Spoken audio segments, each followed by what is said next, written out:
Good afternoon, guys. I was originally going to hold off on doing this update, but I decided to go ahead and do it now. All the films I'm going to show you are going to be either science fiction or horror. So I'm just going to get started. First up, you see here we have The Day. I guess this movie is kind of similar to The Road, where it's post-apocalyptic and people are trying to survive, and there's very little food, and most people have turned cannibals.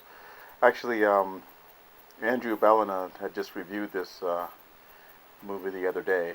I'll put a link in the description so you can see his review. It was actually a pretty good review. He was kind of a little mixed on it, but it was still enough to pique my interest. Alright, so first up we have The Day.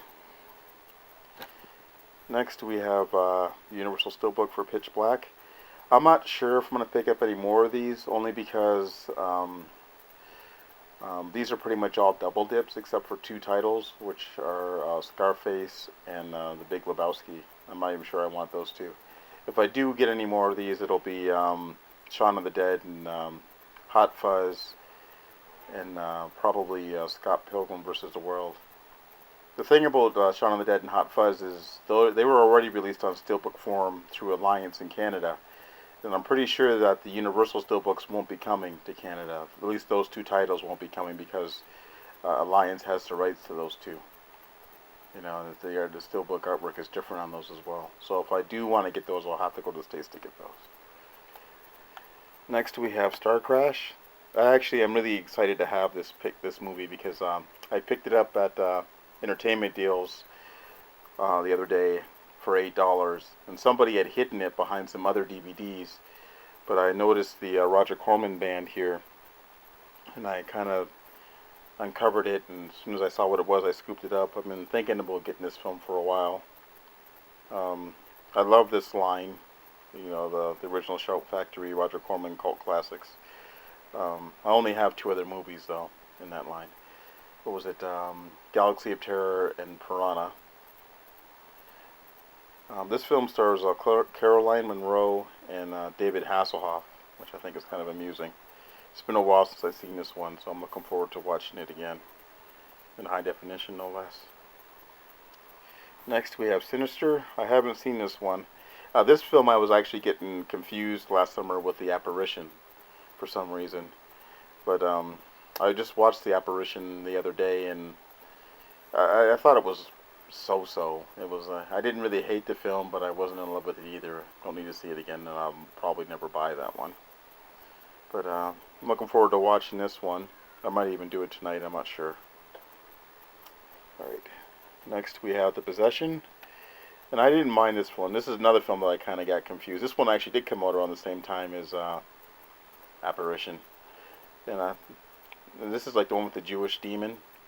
And it's all right. The thing about possession movies, though, is that I'm tired of seeing movies where a priest or whatever, a rabbi, screams at a demon until the demon flees the body. Like, you know, there's got to be other things, other rituals or something. Like, there's a film called The Shrine that had a really nice um, spin on how they would do an exorcism, and also even the Evil Dead remake did something different than just screaming at someone until the demon said, "Well, I'm out of here" or whatever. But I still enjoyed this film enough to pick it up for $3, anyways. All right, this one I just got today, and it's a Cherry 2000. It's a science fiction movie. It's about a guy who has like a sex robot, and I guess the robot breaks down, so he hires a bounty hunter, played by Melanie Griffith, to hunt down either pieces to fix the robot or a whole another robot. It's been a while since I've seen this one. This is like good 80s cheese. I picked this up at the grocery store, no less. But the cool thing is, we can also buy gas at the grocery store. So I had a couple. When you buy gas, you get like they give you discounts on purchases in there. So I was able to save a dollar or so on this price, so I didn't have to pay $5 for it. But it's great, easy 80s cheese. Next, we have Girls Against the Boys, and this is a rape revenge movie. This film actually surprised me, only because it had a really low rating on IMDb, and I thought this film was going to be total crap. But I actually enjoyed this one a lot. It's about a girl who gets sexually assaulted, and she teams up with a friend, and they end up taking out guys. This film also reminded me a little bit of Heathers in a way, in its tone in that. But I did enjoy this one a lot. I thought it was all right for the genre, and the sexual attack is done really tastefully too. It's not like over the top or gratuitous or anything like that. Next, we have Grave Encounters 2, and the main reason why I picked this one up was because at the beginning of the movie, it shows a bunch of real YouTubers reviewing the film, and I subscribed to two of them, which was Sean C. Phillips, which is Cooler Duder, I think, and Andrew Amplet, who has Media World, I think is the name of his channel. Well, it was kind of cool seeing them in there, and the plot of this film was kind of interesting because basically it shows a whole bunch of people reviewing the movie, and then it stays on one guy who does the last review, and it becomes his story, and how he ends up like in the insane asylum. This film would have been really cool if they actually had gotten a real YouTube guy to be the star of the movie, as opposed to an actor. That would have made it really, really quite interesting. I did like this one a lot, and it did expand on the universe. Hopefully they won't make any more of these, though. I think 2 is enough. They got lucky that this one ended up being halfway decent. You know, could have really easily turned into like a Blair Witch 2 or whatever, or Quarantine Part 2 or whatever. So they just totally dropped the found footage aspect, but it was good for what it was. Alright, I think this is the last step. We have John dies at the end. I really enjoyed this film. This is a real weird, trippy film. Now I'm thinking, what the hell am I watching?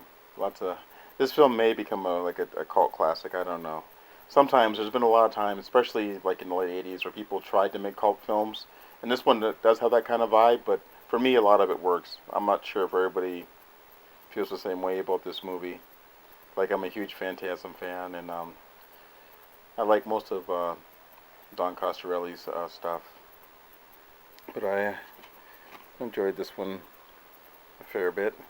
Although I preferred if they actually would have used the theatrical artwork. It's way better than this thing here. This is kind of cheesy looking.